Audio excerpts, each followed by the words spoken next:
בוא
תעשה לנו שם.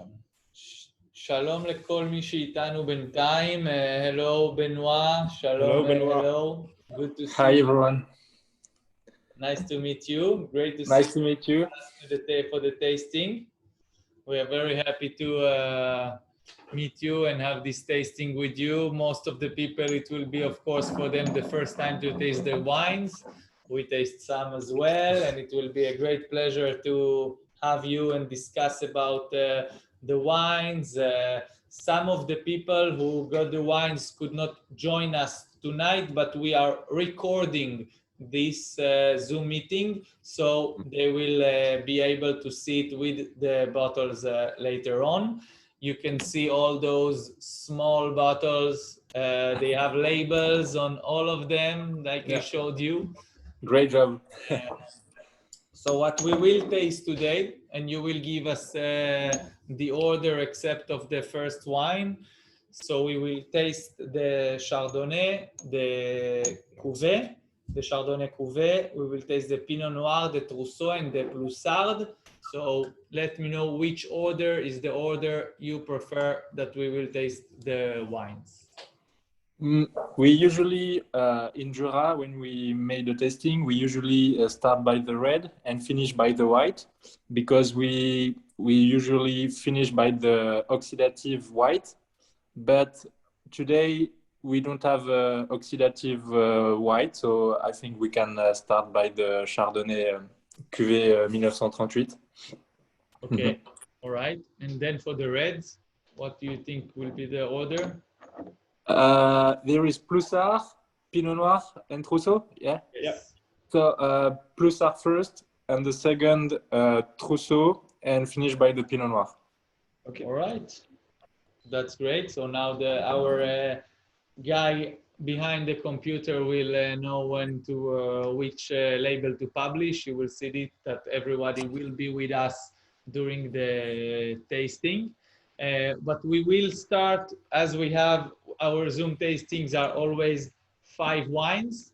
So we don't have from you here Savagnin. So just to complete the Jura tasting, we have the first wine will be the Domaine de Pélican, Savagnin Grand Courolet. So Great. we will just have the first one, and then we move. Of course, 2019 also, so we taste and show a bit different style as well. Yeah. Okay. So Nice. which one are we trying now? So we will start in צלל, כמה זמן אנחנו מתחילים? 3 דקות. So we will start in 3 minutes. 3 דקות אנחנו נתחיל, והיין הראשון יהיה, צלל תעלה אותו, דומיין דה פליקן, היין היחיד שהוא בתווית אחרת מכל שאר התוויות. הסווניה גרן קורולה, בדיוק.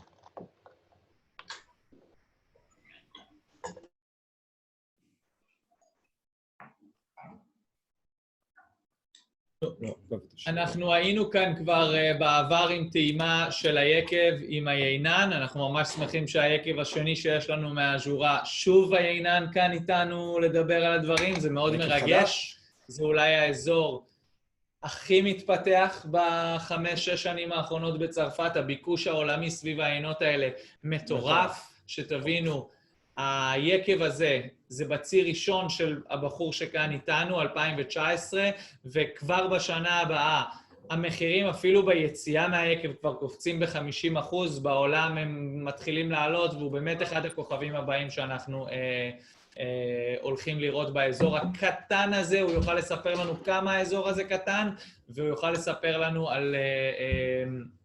על הביקוש העצום, והכל מיניאטורי, אתם תראו, כל יין פה הוא נע בין 300 למקסימום 2,000 בקבוקים, מטורף לגמרי, עם היין, אחד העיינות הכי נדירים בז'ורה הקרובה. אז אנחנו יכולים להתחיל צלם? עוד דקה, אוקיי? אז קודם כל האזור, הגבול השוויצרי, הכי קרוב לז'נבה יחסית, סוג של מזרח, צפון מזרח באמת, כן. צרפת, והזנים, אנחנו ניתן פה את כל הזנים בעצם שיש בז'ורה. כן. כי אנחנו נתחיל עם הסווניה, אחרי זה שרדונה, אחרי זה ניתן את הפולסארד, את הטרוסו ואת הפינו נואר, הוא יוכל לדבר על כל אחד גם 5 הזנים המותרים, היחידים, שמותר בעצם לעשות יין מהם בז'ורה, אז נאמנים למקורות האלה. נאמנים למקורות. אוקיי. אז בואו נתחיל ביין הראשון, מבחינתנו, אין לנו מה להרחיב יותר מדי עליו, כי כבר טעמנו את היקב הזה, דומן דה פליקן, פרויקט של דומן מרקי דנג'רוויל מבורגון, שבקרוב נעשה טעימת זום של היינות שלו, מבציר 2018. היינות היו עד בציר 2019 לטעמי מאוד בסגנון של בורגון, סגנון מאוד בורגוני שהגיע בעצם מהאזור שם, ומ-2019 מתחיל להיות השינוי כזה ומשהו קצת יותר תואם לסגנון של הז'ורה. ניתן את היין, סווניה, הענב, והענב מאוד מיוחד לטעמי, הרבה פעמים אני מתבלבל בין שרדונה, סווניה ושינה, 3 זנים שהרבה פעמים קרובים, בציר 19, בציר חם, כל העיינות שניתן היום בציר 19, בציר חם בז'ורה, אבל עדיין זה פשוט מדהים לראות את ההתפתחות הזאת, אחרי שההתחממות הגלובלית, לראות הרבה מאוד בצירים ברצף. אני חושב שהז'ורה גם מתברך באיזושהי ברכה של pH נמוך, כמעט בכל בציר, זה נכון שבצירים עכשיו הולכים ומתחממים, וה-pHים עולים ועולים, אבל הז'ורה זה באמת אחד המקומות, הז'ורה, סבואה, אחד המקומות היחידים בצרפת שמצליח עדיין לשמר רמות pH מאוד מאוד נמוכות. אז העיינות תמיד יראו את האנרגיה, הרעננות ואת הטנשן הזה, המתח הזה שיש בפלט. גרן קורולה זה חלקה מיוחדת בדומן דו פליקן. דור מיד יראה לנו גם את רגע אחד באמת נעלה את המפה, ומשם אנחנו נמשיך הלאה, אני לא רוצה גם לעכב אותו שאיתנו פה. אפשר לראות את האזור הזה, אפשר אחרי זה לדבר יותר, אבל אנחנו ניתן פה 2 אזורים. זה האזור של, ממש האזור של ארבואה. יכולים לראות פה את כל האזור של הקרמים שפליקן מגיע מהם. כן. מתמקדים בגרן קורולה, בחלק הצהוב, מה שבעצם שתול לסווניה. 2 חלקות משמעותיות יש כיום בדומן דו פליקן, אחת נקראת אנברבי והשנייה נקראת גרן קורולה. גרן קורולה זה חלקה עם מפנה צפוני, מה שאומר שבעצם הבציר הוא נעשה הרבה יותר מאוחר משאר הקרמים שלהם. אם אני לא טועה, בטעימה הקודמת שעשינו זום של 2018 עם העינן, הוא אמר גם שהם בוצרים את זה באזור אוקטובר ולפעמים גם בנובמבר. כלומר, זו חלקה שמבשילה לאט, משמרת את החומצה, ועם זאת, כן יש לה את האופי הקצת יותר אולי ארומטי ופרוטי של סווניה. ממש נעים, ציר יפה מאוד יין, שתמיד משאיר לך שאתה רוצה עוד ממנו, ואנחנו ממש שמחים להיות בפוזיציות הרבה יותר גדולות. הטעימה, בסוף הטעימה יהיה גם, תוכלו לרכוש יינות של הדומיין הזה, דומיין דה פליקן של בציר החדש, 19, קצת בק וינטג' מהבציר הקודם, והכל יהיה שם. Benoit, it was just a small start. Also, it's a different kind of terroir. You can tell us maybe a bit more about the slight difference between what we taste to the terroir of Poupillon. Yeah. And we did to tell your story a little bit, how come, and your first vintage, and a bit the family story that everyone will know a bit about that. And it's yours. Okay, nice. So yeah, I drive the domain Cellier Saint-Benoît in Pupillon. The area is 6.25 hectares, so it's family vineyard growing. It's all in property. We don't have a new plantation. It's all the vineyard are planted by someone of the family, different generation. I'm the fourth generation. So the oldest vineyard is a Viandry Cuvée 1938, the first white we have. We have the second. But yeah. Just to stop, it will be the second, because we have also the Chardonnay, Le Marcet. La Marcet, okay. And then we will taste that. Yeah, so we will have both Chardonnay. So yeah, it's planted. The oldest one is planted by the family as well. Everything is in Pupillon, but in different part of Pupillon. That is very interesting to have a blend of different terroirs. My dad started to vinificate in 2004, so it's quite new because he was on the cooperative before. So he sold only grapes before this date, and we were in the farming family. So we in polycultural growing. We didn't have before only vineyard, but my dad decided to concentrate his job in the vineyard, and he started to vinificate and make wine and sell his own wine in 2004. And was the wine bottled under the domain, under the same domain? In the currently the part of the sale in the bottle is represent on the normal crop vintage, two-thirds of the whole wine estate. Right, and then you started from the 2019 vintage. Yeah, I was work in Burgundy before, and unfortunately my dad is passed away at the beginning of the years, so he's dead in February 2019. So I'm come back from Burgundy to drive the wine estate alone on this period. So 2019 was a hard year for me, but with the help of different grower, I drive this vintage like I wanted in the winery. So it's good to have to add that. So then tell us a little bit about the difference between now what we taste, the Chardonnay, the Marcet. If you want, we can load up the map.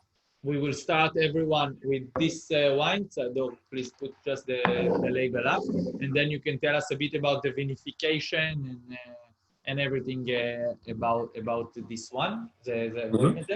Yeah. So this is the one we will start with. It's the Chardonnay La Marcet. La Marcet, exactly. So yeah, it's a single vineyard. The surface is 0.6 hectares, and two different blocks. One is on the flat. One is flat, and the other one is a bit on the slope, front to the north. It's a whole vineyard. It's a more than 60 years old vineyard. It's planted density to 7,000 plants per hectare. It's 1.3 meters between each row. And it's on the top of the slope, so it's good because we have always a wind on this one, and we don't have a disease because of that, and it's very early single vineyard, like it's ripe very fast, very quickly. So this one is one of your first ones to harvest. And what are the soils in around all your terre? Because I know in Jura is really different soil between each step, the upper part, middle part, the down part, lower part. It's on limestone, but we don't have so much rocks on this one. We have more rocks on the next wine. And we also have a good humidity in the soil. So the vineyard never running out of water. Always enough water to grow. So it's good for that. And it's easy to work on these soils. It's not like Mars. And afterward, the vinification for the wine. Everything is harvested by hand. The transport is made in the small cases, 16 kilo per cases of grapes, and it's pressed in all bench. So it's pressed in all bench, and we made a small racking before filing the barrel. Everything is barrel ferment, no new oak used. Only big or old small barrels? In this cuvée, because it's quite big for me, we have different size. I have on this cuvée 2 barrels of 600 liters. I have 3 barrels of normal size, like 228 liters, the Burgundy size. And also I have a half barrel. We name Feuillette.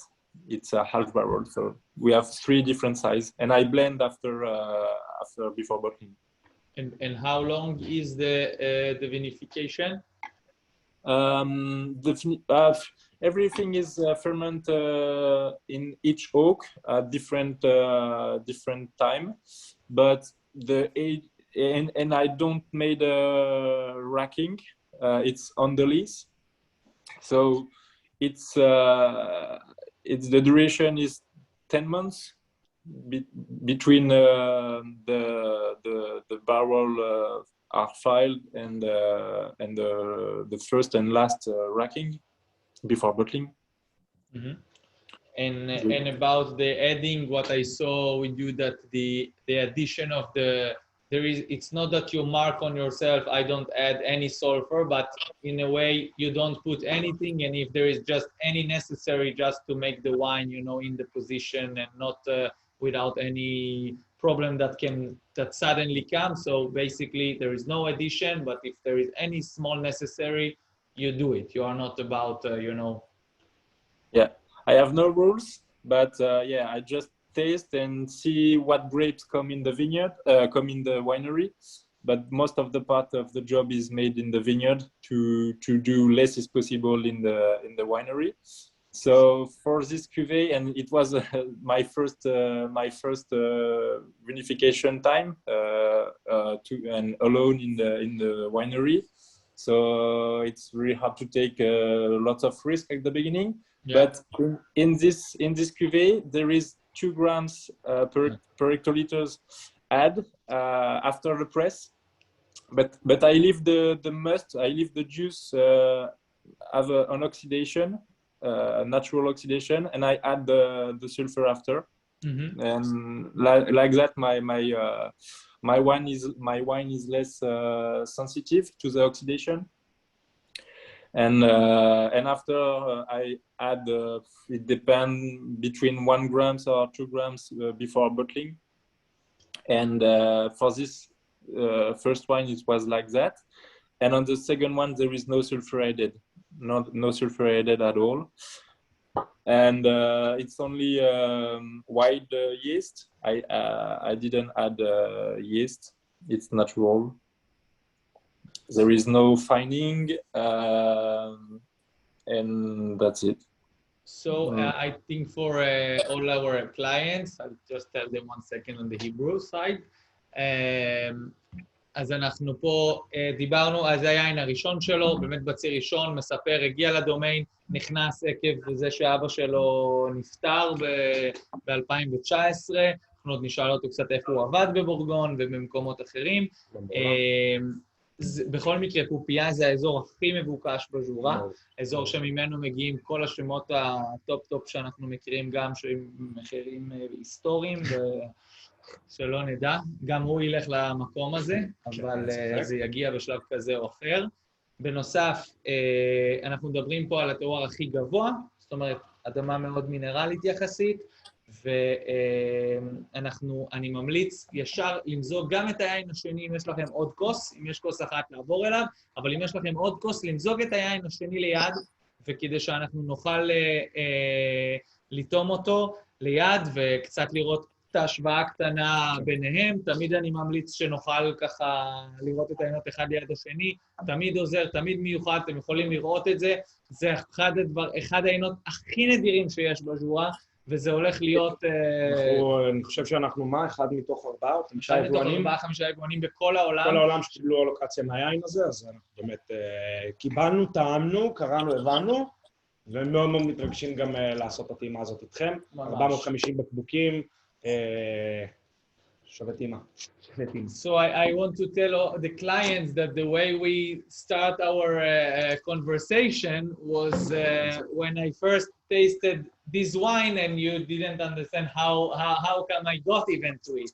You know, it was such a surprise to see us in Israel drinking this rare bird. It is a really rare bird, maybe one of the rarest wine exists in the Jura and at all.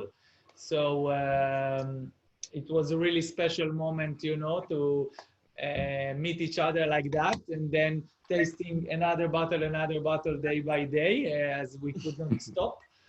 And now having everyone here have this really rare opportunity, we have I told them to, if they have another glass, to have it next to each other just to see the comparison a little bit and what this really old vines gives. And we will put also the map so you can explain us a little bit on the map. Yeah, about the vineyard, about the difference in the vinification, if there are any difference. Immediately, like from the first smell, it's much more intensity, a little bit more dense and powerful, but it's a totally different fruit profile and also structure, like the fruit profile of the wine, I think is very, very different. Yeah, the plant is very different. The old vineyard is named Melon à queue rouge. Melon à queue rouge is the name given to the old Chardonnay in the Jura. It's Chardonnay from 1938, so it's more than 80 years old. So it's this kind of Melon à queue rouge, this kind of Chardonnay. The difference is on the eyes, the stem is a red color, like between pink and red.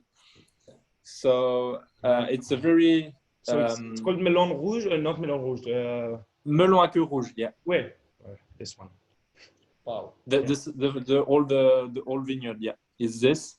So it changed the profile of the vineyard, and of course, the age of the vineyard changed, the concentration, the crop as well is different, and the soils is different. There is more rocks limestone rocks, because there is a big piece of limestone, Bajocien, limestone from Bajocien, on the top of the slopes where the vineyard is, and the vineyard is down this slope, so you have lots of piece of rocks on the vineyard from the Bajocien rocks. So it gives a different taste as well. And the density per hectare is same in Burgundy. It's 1 meter distance between each plant. So it's yes, 10,000 plant per hectare on the oldest one. We only do all the job by hand, because the caterpillar we use is too big for that. Mm-hmm. So we are everything is done by hand on this one. What is the size of the vineyard? It's 0.1 hectares. 0.1. Wow. Yeah. Really 0.1. Yeah. Yes, very small. So it's like a medium barrel. It's like demi-muit barrel. Just no, it's 1 barrel. It's like it's one Burgundy barrel. Like it's like one Burgundy barrel, a bit more. 1 barrel and a half. Yeah. 1 barrel. 1 barrel and a half. In 19, what's in 2021, 2020? In 20 was a bit more. We harvest 28 cases of grapes in 20 and 24 cases in 19. Mm-hmm. But with 2 cases more, you can file up oak. Yeah, it's too small to have to ferment in different oak. So I blend in a tank all the part I have too much, and I blend, and I use this tank to top up my wine during my barrel during the aging. So same quantity, 450 bottles. All right. So Benoit, can you repeat about the difference between the clones of the Chardonnay from Viandry and from La Marcette? Mm-hmm. It's the color of the stem, and the name is different. In the area we call the oldest one Melon à queue rouge. I didn't write on the label Melon à queue rouge because I don't want to lose the people. It's Chardonnay, but it's just old plant of Chardonnay.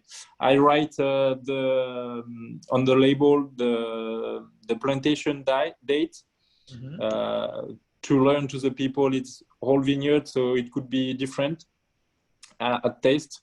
But yeah, we can call that Melon à queue rouge. And the difference is because the stem is red color. It's not green like usual grapes. You can have red colors, not in all the grapes, but you have a big part of this this color on the stem. And what is exciting, because I really love this grapes, and it kept always more acidity. In the 19, it's a very warm vintage, and the alcohol is quite high, and you always kept acidity on this old plant. That is very important, and I'm looking for that for the next plantation. So what we start this year is to make massal selection. So I want to make a new plant, baby vineyard, with exactly the same DNA of grapes. It's amazing to see really between the two. In the first wine is very gourmand. The La Marcette is so nice. It's easy to drink. It has, it's really approachable. And when we see the Viandris, it's unbelievable how much complexity, how savage it is. Somebody told us here. It's like it's wild, and it has the acidity, and it has so much dry extract. The extra sec is really unbelievable. It's like insane how it dry your mouth. It's like a real strong tannins. Yeah, coming. The bitterness and acidity and tannins is just, that's why the palate is also big and also very, very energetic at the same time. And the saliva is And in super the end high. of the time, it's really kind of drying you, but it still have the sweetness in the end of the tongue. In the middle comes some kind of sweetness. In the sides, the saliva is coming and giving you really the feeling you want more of it. And then the other part of the mouth are really have this extra sec, which tell you keep me for a long time, and it will be like. I think this is the second time I taste this specific clone. I think I tasted it from a bottle of Ganeva, and there are some similarities because I think this specific clone, it has a lot of intensity, a lot of character, a lot of it has a very specific character. So no, it's Chardonnay side by side. One is maybe a little bit more thin. The fruit is a little bit more on the green fruits and maybe some flowers. But here you get this earthiness, spices, and much more minerality and structure, I think. So it's very, very interesting to see two clones of Chardonnay side by side. Is the vinification is the same for both wines? Yeah, only the sulfur is not added on the second one. Oh. Because there is more structure. I think is less sensitive, the wine. When you taste the must, it's already rich, and you see on the second wine, the wine move. Every minute you take the glass, you have different aromas. It's developed a lot. And what I wanted to ask is a bit, what is for you as where have you worked in Burgundy before? My last job was on the Amélie Berthaud, domaine Berthaud Gerbet in Fissin. We work with her, sure. Ah, great. So I work with Nicolas Faure and Amélie Berthaud in Fissin during a bit less than 2 years. Wow. And I also had a work experience in the Arnoux Lachaud wine estate in Vaune-Romanée. He gave my name to Amélie. That's why I read on this wine estate, because they are friends in the life. And what would you say it's a bit about two differences that I would like to ask you about is the difference between Chardonnay in Burgundy and in the Jura. In the Jura, the difference for you between Chardonnay and Savagnin. The difference between Chardonnay and Savagnin in Jura? In the Jura, and the difference between Chardonnay in Burgundy and the Jura. I think our limestone or marls give different structures to the Chardonnay. And our soils are less filtrate. We are always wet earth. So I think we kept more acidity in our white, even in the warm vintage. That make a lot of difference. And between Chardonnay and Savagnin and Jura, you have the bitterness. The bitterness on the aftertaste is completely different. On the Savagnin, there is a big skin, and it's very thin on the Chardonnay. So the bitterness is given by the skin. And the Savagnin is more structures. There is more salinity on the aftertaste as well.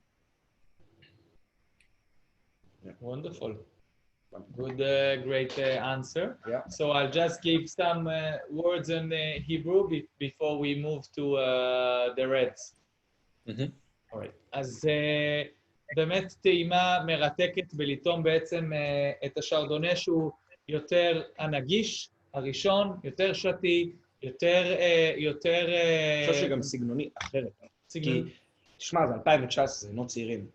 אבל זה יין שבגלל שהוא כל כך שואי ויש לו כל כך הרבה כוח ואינטנסיבי, אז הוא מאוד מורגש עכשיו.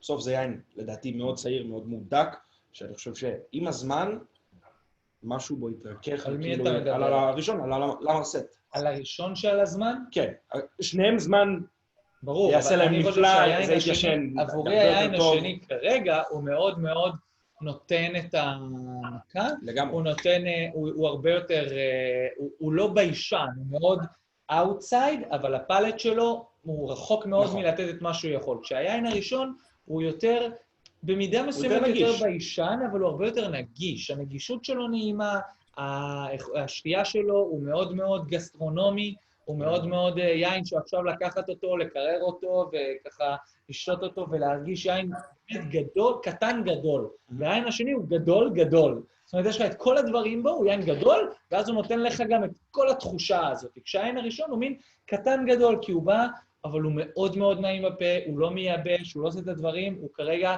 כבר מאוד נעים לשתייה. כמובן, 2, 3, 4, גם ליין הראשון יהיו נהדרות, גם 5, 6, 7. ללא ספק, היין השני כאן הוא יין שיכול להתיישן במשך עשור, 2 עשורים והלאה, ולהיות... זה רק יתחדד ורק יתרכך ורק יהיה דק יותר. אני מסכים לגמרי, והטעימה המטריפה הזאת היא בלטעום את היין הזה, שהוא באמת הולך להיות כנראה משהו שהוא כמעט בלתי ניתן להשגה, גם בעולם הוא כמעט בלתי ניתן להשגה. שוב, 4 יבואנים בערך בכל העולם מקבלים מהיין הזה, הוא שומר עוד חלק מזה ביקב, ככה שזו באמת הזדמנות מדהימה לראות את העינות. שאלה כאן על היבול בחלקות, כמה נמוך היבול. הוא אמר לנו שהוא עושה חבית אחת מ-0.1 450, זאת אומרת, יש כאן בערך בין 40 ל-45 אקטוליטר להקטר, כי יש לך 0.1 אקטר, וזה העניינות. בנוסף, נעבור לכיוון האדומים ונראה שם מה שקורה, זה יהיה טעימה שונה לגמרי, זה היה מאוד נחמד לעשות כאן טעימה של שני השרדונאים שלו, ולראות 2 ביטויים שונים לשרדונה, הביטוי של השרדונה היותר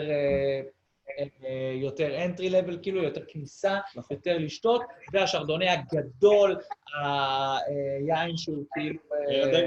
יין דגל, פלגשיפ, ויין שהוא באמת גאווה ליקב, קרמים כל כך מ-1938, מטורף, ולראות גם 2 קלונים שונים, שאיך הם מתנהגים בצורה הזאת, כי גם היין הראשון זה לא שהוא מאוד מאוד צעיר, גם פה יש גפנים מאוד בוגרות כבר, כל הגפנים של היקב בוגרות. ממוצע 50.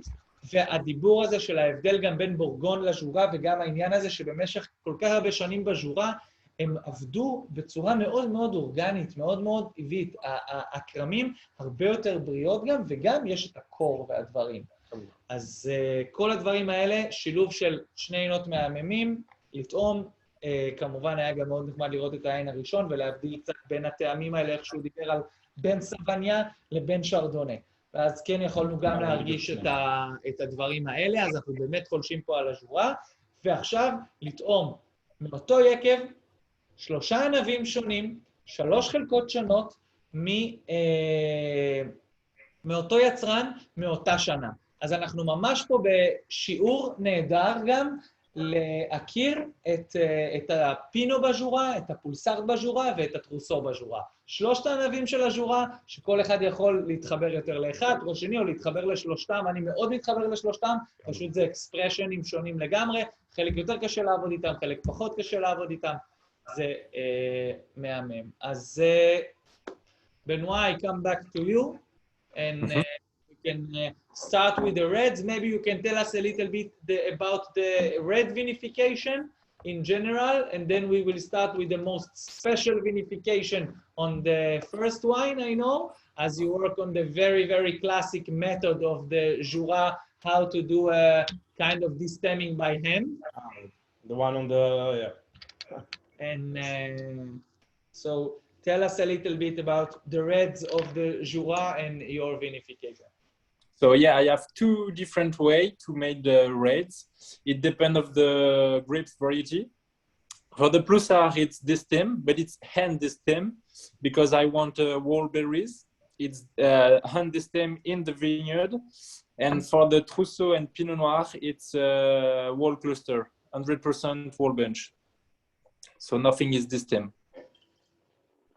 All right. And what is the difference for you, like I asked, between Chardonnay and Savagnin before we taste the difference between the Ploussard, the Trousseau, and the Pinot Noir in the Jura?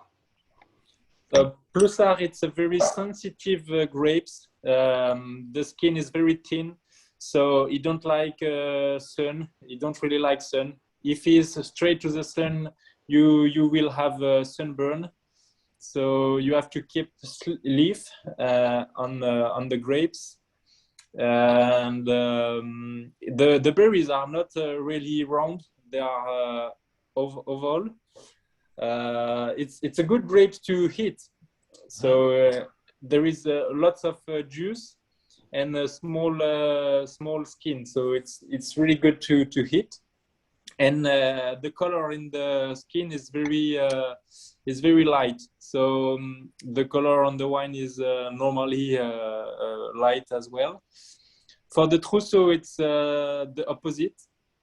It's more the skin are really big and with a good structure.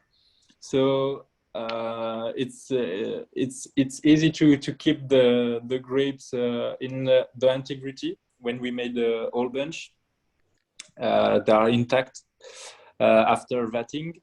And for the Pinot Noir, the berries are very small, and we have to make a work in the vineyard to have long grapes and don't have small and stuck berries in the grapes. And you know the characteristic of Pinot Noir. It's the same in Burgundy. Sure. So we'll put for him the map. So we can see a little bit where each vineyard is and a little bit about the difference before we taste. And tell us, because you make some cuvées of Pulsar. So this one, which is the Côte de Folle, and the other cuvée which you make, and a little bit the difference between them. אז אתם יכולים לראות קודם כל את המיקום של זה, ועכשיו הוא התחיל להסביר, כי יש לו כמה וכמה קובעים, מהיין הספציפי הזה נעשים בסך הכל 1,517. Yes, so I'm with you, back to you.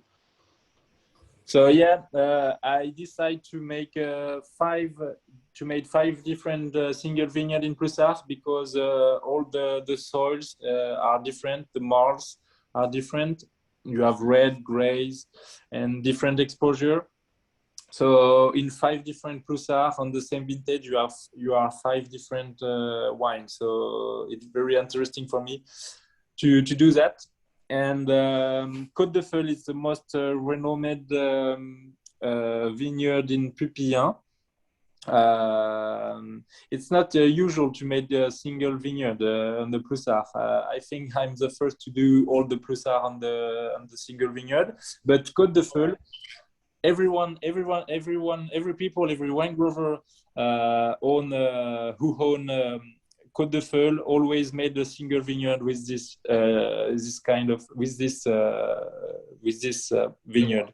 Okay. Because with this terroir, because everyone see it's happened different things on this soils, on this ground, because it's south exposure. So before, when the weather was harder and cold than now, the ripeness was always good, and it's on the past it was on the carrière on the same place. Mm-hmm. So we have lots of rocks. It's a kind of limestone. It's called griffé. It's the name of a fossil, and you found really easily this fossil on the land, and it's Marnéricée du Tria. So it's a kind of marls, and it's a really good marls for the Ploussard. This is incredible. Really, it's such an incredible expression for the Ploussard. It's first of all, I love this grape variety. Yeah, I love it. It's always, it has such a special thing. It always reflects the Jura in such an amazing place. And here, sometimes, you know, you miss a little bit the complexity. It's very easy to many miss places. in Plus Up because you don't have any skin, you don't have a lot of color, and you need to work the vineyards to make a good pulsar.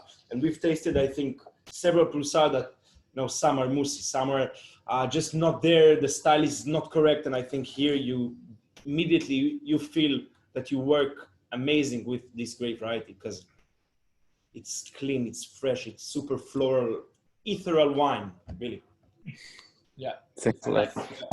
it's unbelievable. Also the length you have in this wine. This is the only one I haven't tasted It's yet. big. It has. It really can be long. And yeah, Dima is saying, is it intended for long run, as the tannin structure and acidity suggest it? What is your expression also on your wines? I'm really happy. First, I'm really happy that you enjoy this wine because it's a grapes. I was very scared about make wine with these grapes because I know it's very hard. It's very reductive in the winery, in the tank, and it's very hard as well in the vineyard. So I had more experience on the Pinot Noir with my Burgundy experience. So with Prusa, you are always scared about. Every punching down, everything could be 100% default on the end of the wine. So that's why what I do on these grapes is like only infusion in the tank.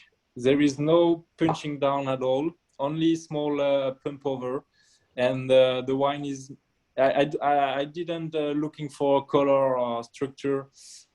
Only infusion. Just leave the grapes tell to the wine they want, and that's it. So we have really careful about these grapes. No punching down. I didn't looking for a structure or tannin. Just very delicate. So it's amazing because you see it all comes naturally from the soil. This is like the wine that it's so delicate, no much work on it, and you have all the structure coming from the vineyard, and all the structure is coming from the grape, and it's really amazing. Yeah, to especially, I think you said you almost did an infusion, you just pump overs and not patch downs, and I think 19 is a vintage when you get some ripeness in the wines, and I think here it's just super fine, delicate, and it's a really beautiful expression of Plus Up. It's very almost herbal. Yeah, I think it's really easy to reach the ripeness and this area. So it's easy for that. You have always the sweetness in the tannin. It's very round on your mouth and very the expression is on the nose as well. You have the fruit. Fantastic, really. I mean, it's amazing, and to see, I think the best thing will be so what would you recommend for the moment after you see your wines in terms of the aging of the wines? For Prusa, you can enjoy straight after bottling. It's really good for that. It's all Prusa are bottled by hand with gravity, so you can open the wine just after bottling. It's already open, and because I didn't looking for the structure and extract the tannin, the wine are open very quickly after vintage, so it's easy to drink really quickly. But I don't know. I changed the winemaking to my dad, so I don't know how my vintage will aging. But I think with these structures, maybe we will lose the fruit, but I don't know. We will see. I know it's really enjoyable quickly after bottling. But I hope that the fruit and the freshness will be kept in the time. Yeah, and for me, many times you see how pulsat can start like that, and then it gains and gains and gains in aging, more and more structure, more and more complexity. It's really surprising how when you drink it so young, you said, "Wow, oh my God, it's so drinkable," and then it's aged and it's getting a really, really It's like almost amazing doing aroma. It's like almost doing the opposite of what red wine should do when it ages. Because white wine, of course, when they age, they gain weight, they gain texture, they lose acidity, etc. And red wine, of course, it's supposed to lose color, lose weight, lose texture. So I don't know, but sometimes it happens with Pulsar that he gains the weight, he gains more texture, more complexity with age. So it's very Yeah. So I think the best thing to do is that if you do have two glasses, Yeah. to put the Trousseau next to the Pulsar, as in the end we will see the Pinot Noir, that it will be something that we, most of the people here who taste are more knowledgeable about, and it will be more familiar. And then to taste the Trousseau next to the Pulsar, it will be a very interesting experience to see those two wines and really understand the kind of I think the native the grape native varieties, grapes of the Jura. yeah, the native grape varieties of the Jura. Of course. Yeah. And indeed, it's very interesting because Trousseau, it's very small cuvée. It's I only own 0.25 hectares of Trousseau, and 0.1 hectares is on the same block, on the same vineyard in Côte de Feul. And the other part of this Trousseau, it's planted just on the top of this vineyard of Côte de Feul, but it's named Fontenay. So it's a blend between Côte de Feul and Fontenay. And if we can see the first map with Côte de Feul, you see Fontenay.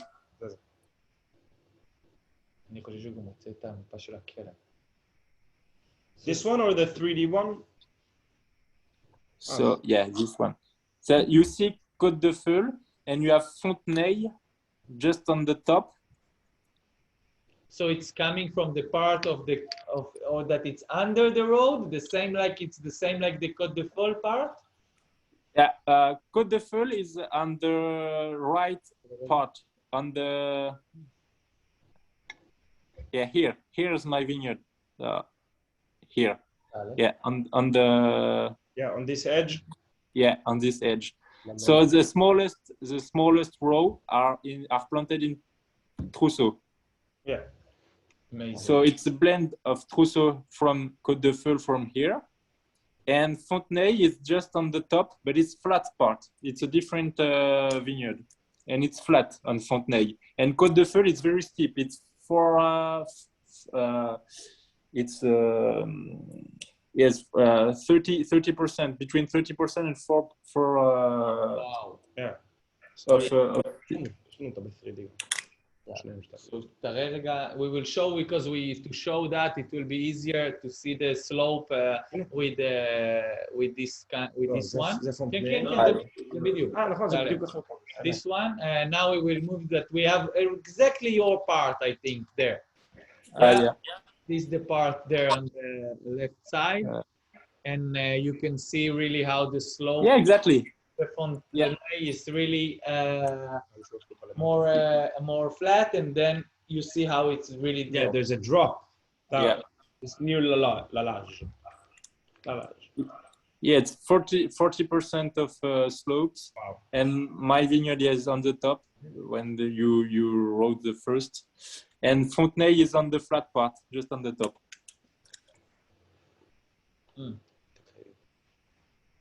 I think the expression of fruit you have in the Trousseau is more big, a bit more tannins, and a bit more bitterness. I get much Also more spiciness. But yeah. Also.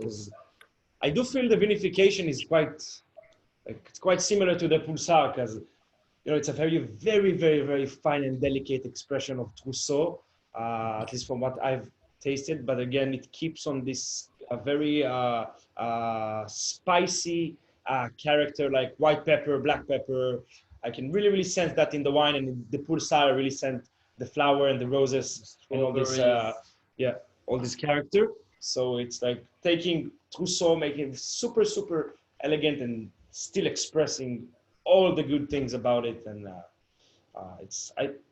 And It's one of my favorites, I must say. with the pulsar, it has a little bit like a strawberry confiture, nice Yeah.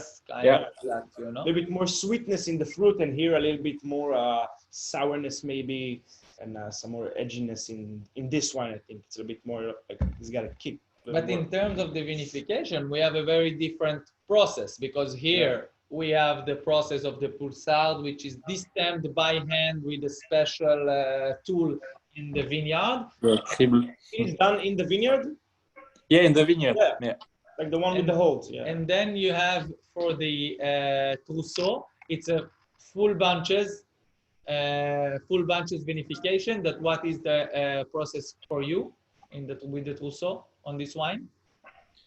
Yeah, it's a hand harvest, and we tip the small cases of grapes straight to the tank in the vineyard. So, and the duration of the vatting is 18 days for this vintage. Yeah, 18 days. And I only made a pump over on the first week, during the first week. And I only made 2 punching down by feet on the end of the vatting, just to release some sugar on the end of fermentation. Amazing. So I'll just keep one thing in Hebrew for the explanation. אז בעצם שני הענבים האלה הם שני הענבים בעצם הענבים העתיקים של המקומיים של הז'ורה, שמיוחדים בעצם כמעט ורק לשם, ישנם קצת... טרוסו זה באמת בסטרדו, בספרד, מה שאנחנו קוראים, בפורטוגל, לא בפורטוגל, שם זה בחה או משהו. אבל אנחנו באמת יכולים לראות כאן את הסוג של ההבדל הקטן. הפולסר מיוצר באופן מאוד מאוד מאוד מיוחד, זאת אומרת, בכרם, עם שיטה שממש ממש ממש ייחודית לז'ורה. לא הרבה עושים אותה, באמת. נכון, שאתה לוקח גם בלפארג' יש את זה. לפארג' עושים את זה, באוברנואה הם עושים את זה. זה פשוט אתה לוקח את המכשיר הזה, שהוא בעצם עושה דיסטמינג הכי רך שיש, שומרים על בעצם הענב נשאר שלם לגמרי, ולכן הוא מגיע, ואנחנו קצת מרגישים כאילו יש כאן אשכולות שלמים גם, בגלל שהוא נשאר כל כך שלם, והוא אמר שהוא כדי לשמור עליו, כי הוא כל כך עדין, הוא לא עשה שום, הוא לא דרך על הענבים כמו שהוא דרך בטרוסו, כשבטרוסו הענבים הגיעו עם כל השזרות והכל פנימה, תסיסה מלאה של אשכולות שלמים, בפולסרד הפרדה, אבל שמירה על כל מה שנקרא הקוצים הקטנים, העקיצות, העקיצה של הדבורה, מה שנקרא נשארת שמה, מבחינת הענבים, הפולסר, משהו שנראה כאילו הרבה יותר נגיש כזה בצד הצעיר, הרבה יותר רך, קצת כמו איזה משחק של ריבת תות כזאת מיוחדת, יחד עם המון המון רעננות וסוג של טנינים והכל, וכאילו נראה לשתות עכשיו, מהניסיון שלי, ההתיישנות של הפולסר זה משהו פשוט מדהים, מה שקורה לו עם הזמן, משהו שנורא קשה להעריך, והוא הופך להיות קצת כמו... פינואים באשכולות שלמים שמתיישנים מבורגון. בטרוסו זה ענב שלתמי הוא מדבר על כמה קשה לעבוד עם פולסר, ואני חושב שנורא קשה לעבוד עם טרוסו. גם אני. בטרוסואים מאוד מרים, קשוח, מרים, קטנים. זה למה הייתי מופתע מהביטוי הסופר אלגנטי, ושתיים עם דניאל אמרתי לו, תקשיב, זה מיוחד ברמות שאין לתאר, כי אתה טועם את הפולסר, אתה טועם את הטרוסו, ומה שאתה קורא בספרים זה שהטרוסו זה, אתה מקבל כוח ואתה מקבל את העוצמתיות, ופה אתה מקבל את זה בצורה נורא נורא נעימה, עדינה, והעינות האלה הם נראים יינות של כאילו גלו, כאילו לפתוח ולשתות, אבל האמת, כן, פשוט כואב לשתות ככה צעיר, כי זה פשוט התיישן מדהים, מדהים, מדהים. ובשבילנו זה האזור שהיין הטבעי, זה נעשה שם כבר... שנות ה-50, 40, באמת, כל כך הרבה שנים, וזה מדהים לראות את העינות האלה, וכמה זה אזור שמיוחד לזה, וכמה שמגיעים ענבים כל כך בריאים, וכמעט לא צריך לעבוד עליהם, והם פשוט מביאים אקספרשן מטורף בציר ראשון שלו, מכאן זה אומר רק יותר ויותר קדימה, אבל הביקוש יהיה כבר מטורף, וזה עינות סופר סופר מיוחדים, וסופר סופר מבוקשים היום, וזאת טעימה שהיא באמת, אני חושב מהראשונות בעולם. ארצות הברית מקיימת את הטעימה שאנחנו מקיימים, לא בשיטה הזאת, כן, סביר להניח שאנשים לא הולכים לקבל בקבוקונים הביתה כמו אצלנו, וביום חמישי רק, זאת אומרת שזה מהראשונים בעולם לקיים את הטעימה בבורגון אנשים אמרו לי, איך אתם כבר מכירים ואיך כבר הגעתם לזה, ואנחנו רק רוצים לעשות איתו החלפות, אני מדבר איתכם על אנשים רוצים להחליף איתו את הדברים הטובים ביותר שלהם, שהם מהנחשבים בעולם, ונראה לי שיהיה מאוד נחמד היין האחרון שאנחנו נראה, כי פתאום זה משהו שאנחנו יותר מכירים, נכון. פינו נואר, ואנחנו נראה איך הפינו שלו מתפתח, ואיך הוא עושה אותו כמי שעבד אצל אנשים שבאמת גם, הוא עבד אצל ברטול ז'רבה, שגם יחד עם ניקולה פור, מי שעכשיו איתה, עוברים מאוד לכיוון העינות עם המון אשכולות שלמים, ואנחנו נראה פה כזה את ה-100% אשכולות שלמים, כמו ברוק, לרוע, ביזו, פור וכולי, בבורגון, ואיך זה נעשה כאן בז'ורה, ואיך זה מתבטא, וקצת שיסביר לנו על הטרואר המיוחד הזה. ואם יש לכם שאלות, תמשיכו לשאול חופשי, דברו, רוצים לדעת עוד דברים על האזור, כי זה באמת אזור שונה, וזה גם בפעם שעברה שטעמנו, את פליקן, שזה היה הרבה יותר משהו קצת יותר בורגוני במהות שלו, וגם פרנסואה שדיבר, פה אנחנו מדברים מישהו שהוא מאוד מאוד מהאזור הזה, ושעושה מאוד מאוד כזה, זאת טעימה ראשונה שאנחנו עושים טעימת ז'ורה ב100%, שאני חושב שזה אחד האזורים שהכי חבויים לפחות לנו, למדינת ישראל, שלא קשורה לאירופה, אז אפשר ממש לספור את עקבי הז'ורה האיכותיים שמיועברים לארץ על כף היד. שתיים? כן. גם אלעד שוהם, תורם גדול. אלעד שוהם תורם גדול, אבל מי עוד? אלעד שוהם. לאזור, וגם מביא בעצמו, וגם אני חושב שג'יאקונדות גם עשו עבודה מדהימה שם להביא את הדברים שלהם. ואנחנו עכשיו השנה משקיעים ומביאים כמה וכמה יקבים מאוד מיוחדים שם. So, Benoit, I'm back to you. I just explained a bit what I feel between the Pulsard and the Trousseau and how many times I'm feeling that you said that it's so difficult to make Pulsard, and so, you know, and with the Trousseau, it's more easy to make with the Vendagentière and everything, and I say that maybe it's easier, but it's very difficult for me to make a really nice Trousseau. Many times it's really big, rustic, and has bitter, and so, you know, and when it's great, suddenly it's like, whoa, and it's really an unbelievable expression to have Trousseau in this kind of elegant hand. Mm-hmm. Yeah, it's the style I'm looking for. Keep on. So we will move to the last wine. We can leave the Trousseau next to it, so people can see a bit the difference between. If you have 3 glasses, you can have the difference between the 3 wines. And tell us a little bit about the way you make. Probably it's similar to the Trousseau, the way you go with the Pinot Noir, and maybe a bit the difference between the terroir again, between Burgundy and the Jura when we now taste that, and then we can put them up and we can see there. So yeah, it's made from vineyard Courberet. Courberet, it's half hectares of the property. 0.2 hectares is 62 years old, and 0.3 hectares is 35 years old. And I blend. They are separate during the fermentation, and I blend after press. So yeah, it's similar to the Trousseau. It's hand harvest and all bunch ferment. Courberet, yeah, it's on this area. It's on the slope. It's west exposure, and it's limestone. So it's not marls like we had on the Côte de Feuille one. All this part is planted on the Pinot Noir or Chardonnay. I also have Chardonnay on this one, on the flat part. On Courberet as well. Yeah, Chardonnay is on the flat part, and on the slope it's Pinot Noir. And tell me, I wanted to ask you something out in another connection. Global warming. So global warming for me, I don't know, you know, in the history, you didn't have many vintages in the Jura which were ripe, which were ripe at all. Many times the wine were underripe and you never got into the ripeness. So do you see also the development in the Jura for the world and everything also by, okay, one thing is natural wine that went up, and second is the global warming that gives many more vintages or good vintages in the Jura in a row? Yeah, it's easy for my generation to obtain ripe grapes for the harvest.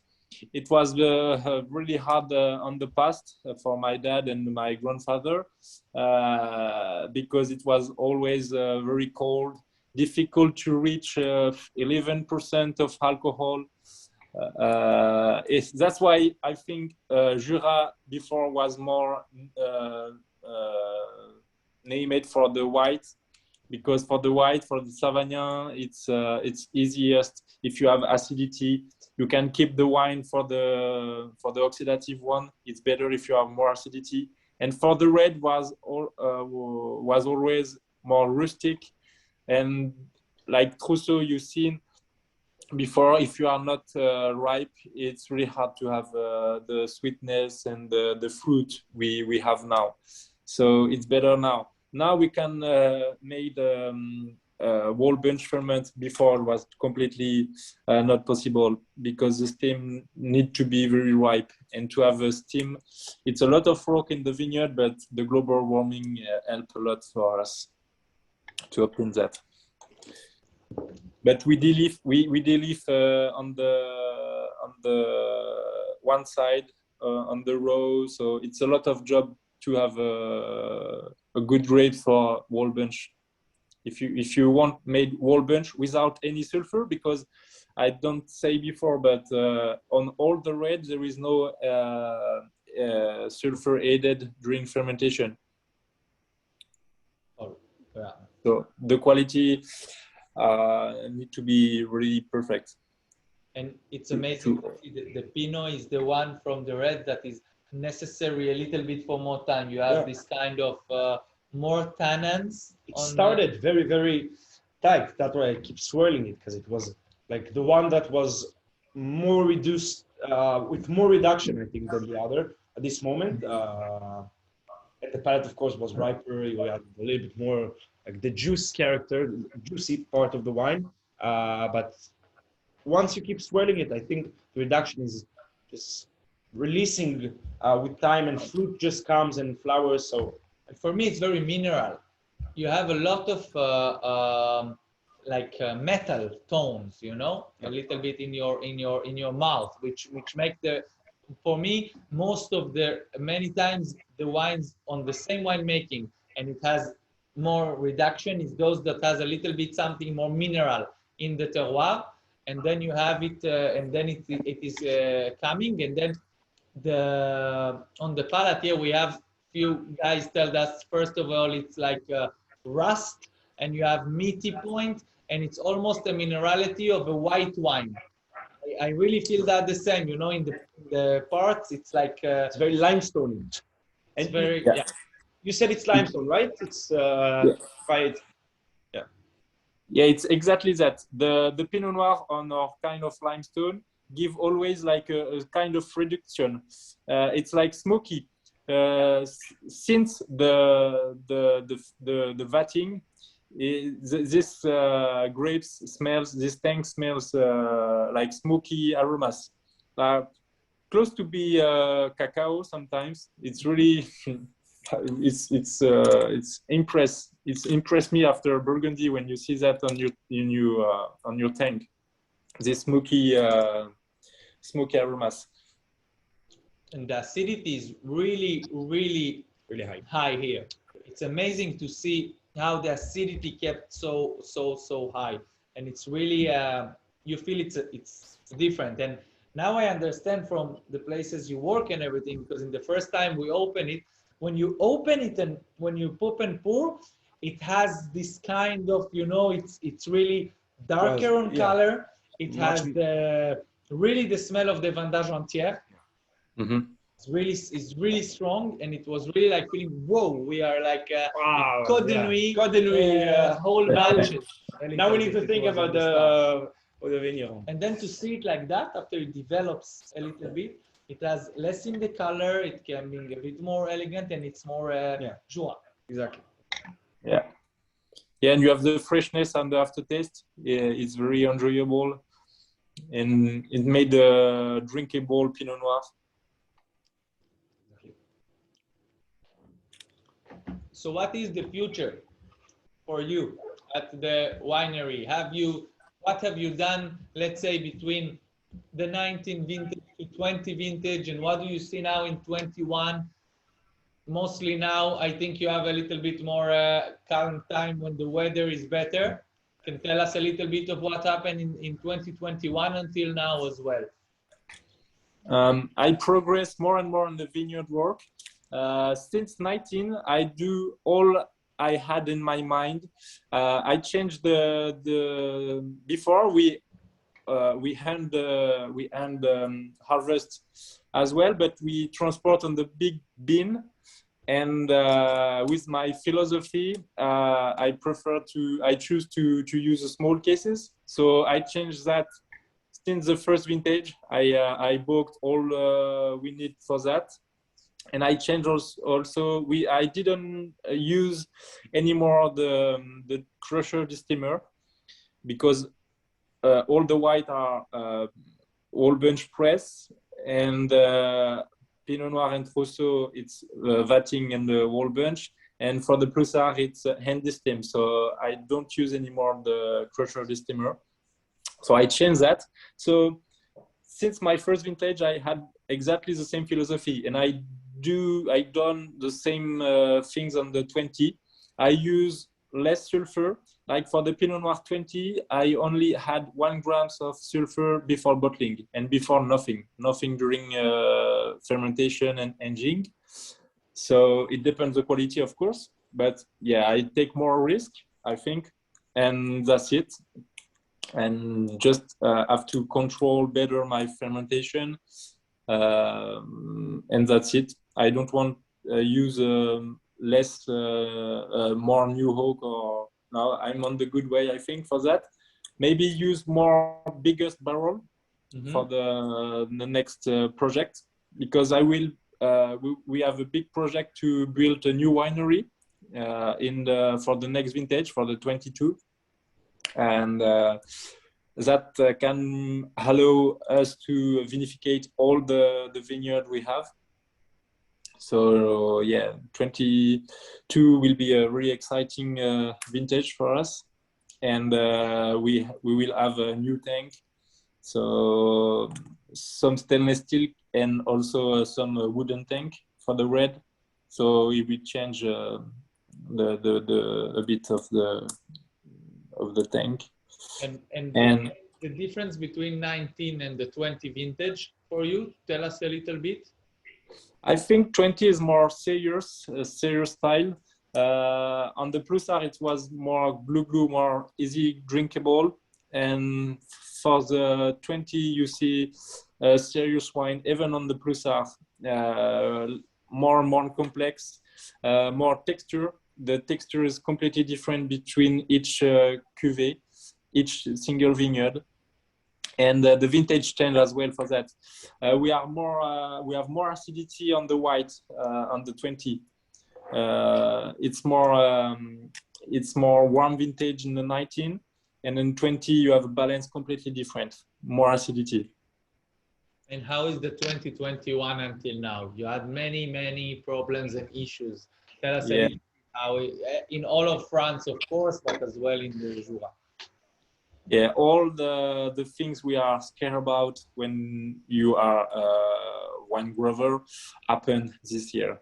We start with the frost after 4 days of debudding. So it was a start completely hard to start. And after that, we had hail on the 21 of June. So yeah, 1 month ago we had some hail, and we had a lot of rain. So the disease start to take some crop. So the yield since the beginning is very small, and now the disease take another part of the small crop. So it's very hard in the vineyard to control that. And it changed everything. Like for the Pinot Noir and the 20, we make an experimentation to didn't trim at all the vineyard, like make the arches, bending the shot. But we try this year to do, but with the hail impact, they just broke when you move them. So you just can't make the link with each shot. So we stopped to do that. And also because downy mildew, we had attacked the young leaf. So it's better if you take off this, you cut the leaf with the disease, because you protect the grapes if you do that. So we decide to stop to make the rolling up apex. So I can just wish you good weather until the harvest. Nothing more, you know, to keep at least what there is, and to ripe well, and to that the grapes that are there will finish well, and you will have a successful harvest after the 19 and 20, and mostly with the new cellar and the new winery, the 2022. And we will of course come to see you before that. And thank you very much again for to show us the Jura, to tell us a bit, and to make us everyone a bit more knowledgeable about this area, and which is very new, I think, in the Israeli market. For our clients, it's definitely new. And I think we have just one last question here.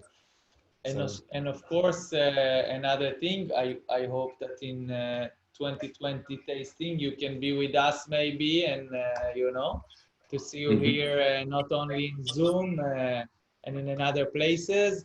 I understand you have another Zoom on Thursday, and that's the way things are going back right now. Okay, the last question is what is the difference, or what make Poupillon special from the other parts of Arbois? We are in the higher altitude, so that changed a lot, and we have a lot of different exposure, and we are more the biggest part of our soil are made with marls, so it's better for Ploussard. The Marne-Hérissé, like Côte de Feul, it's famous for Ploussard. That's why we are the capital of this grapes variety. Most of our land are with this. And as well, what we didn't mention is how Ploussard is written in Poupillon. That in Poupillon, they change the place of the L. That in Poupillon is Ploussard, and in the other part is Pulsar, mostly. Yeah. So, yeah, because it's the capital, and it's good to notice. Yeah, it's the first name of the Ploussard. It's a historic name. So in Poupillon, we use only the historic name. So because Plus is like small berries, wild berries we found in the forest.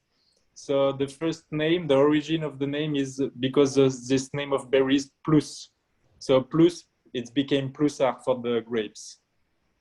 And then but it's the same different as in the other places. The same grape. Yeah, it's the same grapes. We talk about the same things, but it's just in Poupillon we call in on the first the historic name. Of course, that is a very good place to put the specialty about Poupillon. So thank you very much, Benjamin. It was really a pleasure to have you, and we will continue to drink your wines and hopefully see you soon. Yeah, I hope to see you there. We'll see you here and see you to you. So thank you very much. Thanks for sharing the tasting. Thank you very much. Thank you. Bye. Thank you. Bye-bye. Thank you so much. Talel? תודה רבה לכולם שהייתם איתנו, אתם יכולים באתר, יהיה מיקס של לא מעט טעינות מהז'ורה היום, את העינות כאן בחבילות מיוחדות עקב הכמות הקטנה שיש לנו, אז אנחנו רצינו שזה יהיה ככה די הומוגני לכולם. כמות באמת קטנה, ורצינו שזה יהיה הומוגני, וזה למה יש לנו הצעות של 6, ולדעתי של 10 בקבוקים. לא של 10, של 10. הבנתי. ועוד יינות של פליקן גם שיהיו, וממש בקרוב עוד כל מיני דברים מיוחדים מהז'ורה. תודה רבה לכולכם שהייתם איתנו, ואנחנו נעדכן בקרוב מה טעימת הזום הבאה שלנו. אני מאמין שזה יהיה אנג'רוויל, אבל אנחנו עוד לא חתומים על זה. בקרוב אנחנו נדע. אז תודה רבה, ושיהיה חופש גדול שמח לכולם. שנקווה שהכל יישאר פתוח ונמשיך להיות במסעדות. להתראות. תודה רבה רבה רבה לכולם.